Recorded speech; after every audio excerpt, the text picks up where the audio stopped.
Welcome back to Fund Your Future with DRS. Now, you may or may not have heard that there was some legislation passed this year that allows some employees to earn free retirement service credit if their employment was interrupted by service in the U.S. military.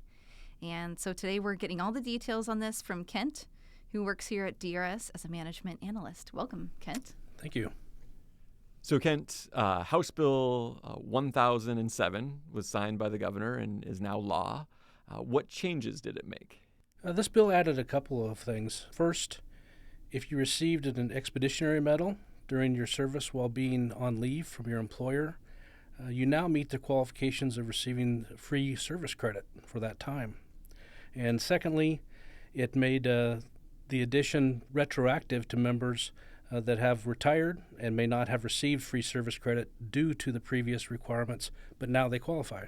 So Kent, I know you and a couple other folks on our team have looked back through a lot of forms that previously people have sent in. So we're trying to be proactive so people don't necessarily have to follow up with us again. But what are the steps that a person would need to do if they've never been in contact with us before about time in the military?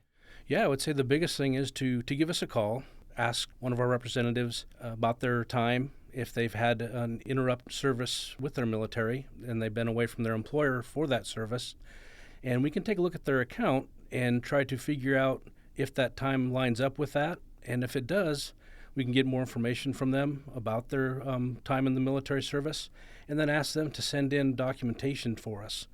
What that consists of would probably be the DD-214, the Department of Defense DD-214 form, that gives us all their information on where they were serving and all the stuff we need to figure out whether they served to begin with, to see if we have that, and then with this bill to see if they actually get the time for free.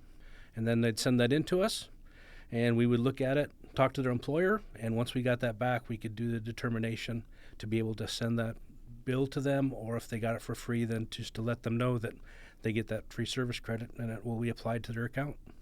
I used to work with somebody here at DRS who always said you can never have enough service credit. Like, people always want more service credit. And so I think this is exciting news for people who have served in the military or had a break in their public employment to go back to military service. We get a lot of folks who served in the military and then maybe go into the reserves and they're working for a city or a county or something like that, school district, and then they are called up to active duty for a period of time and they miss out on retirement credit during that time. Those orders fall under certain categories. They might get that retirement credit for free. So that's awesome.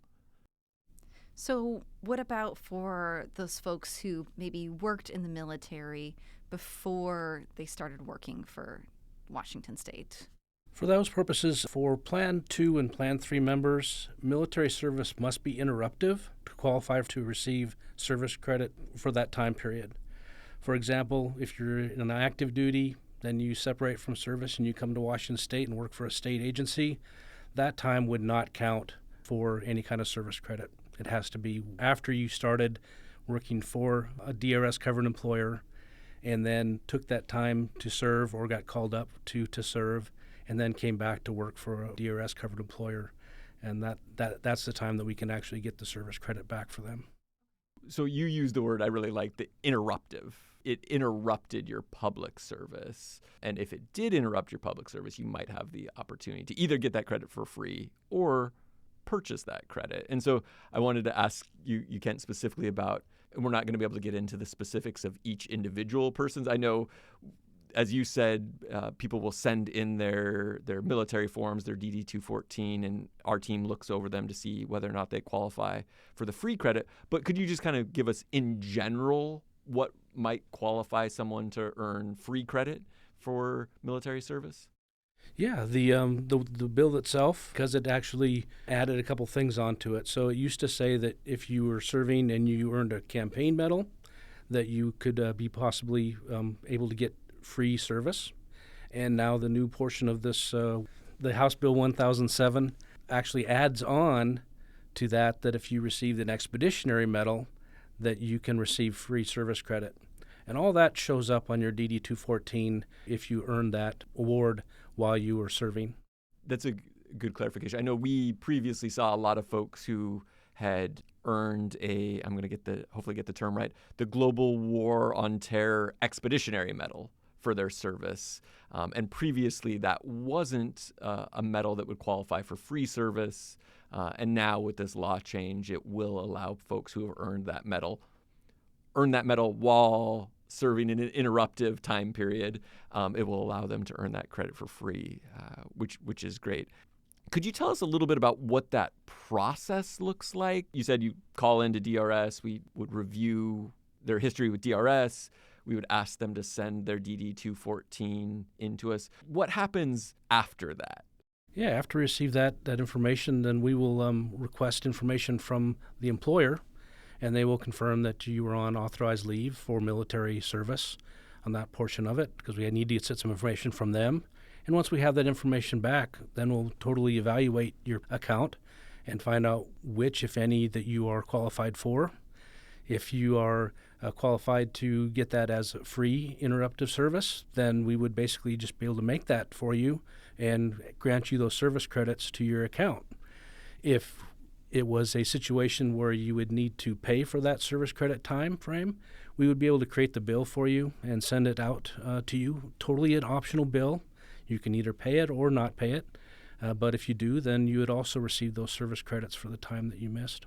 That's a really good point about still being able to buy the time, even if it's not free. I know, I think, Jenny, you and I have talked to a number of people on the podcast about when people have an absence from employment and they miss out on retirement credit. When you're young, it doesn't seem like a big deal. And then when you get closer to retirement, you think, oh, I wish I would have had that time and my pension benefit would be a little bit higher. So if you get that optional bill, it's something to really consider. Maybe if you have deferred comp, you can use that to pay for your bill and then kind of do a favor to your future self.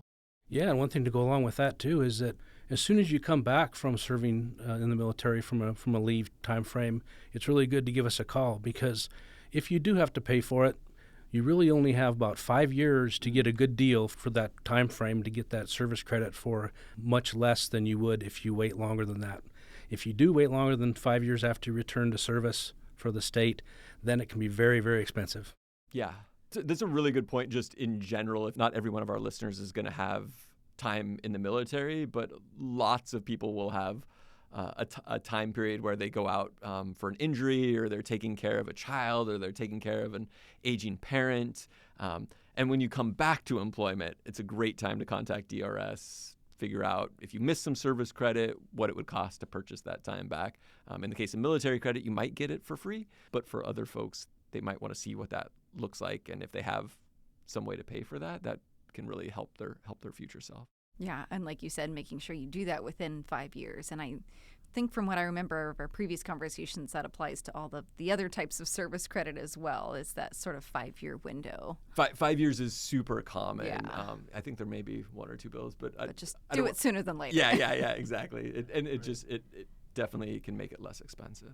So if one of our listeners did want to go learn more, where would probably be the best place to do that? Yeah, I think the best place is either to go to the website and look underneath your plan, and there will be a subheader on there that says military service. And if you don't find enough information there and stuff, just please give us a call and tell us your story, and we'll help you out for sure. Great. Thanks for coming in, Kent. Thank you. Thanks for listening, and now we'd love to hear from you. What topics would you like to hear about? What questions do you have for us? Send an email to drs.podcasts@drs.wa.gov. That's drspodcasts@drs.wa.gov. The Department of Retirement Systems provides this podcast as a public service, but it's neither a legal interpretation nor a statement of DRS policy. References to any specific product or entity do not constitute an endorsement or recommendation.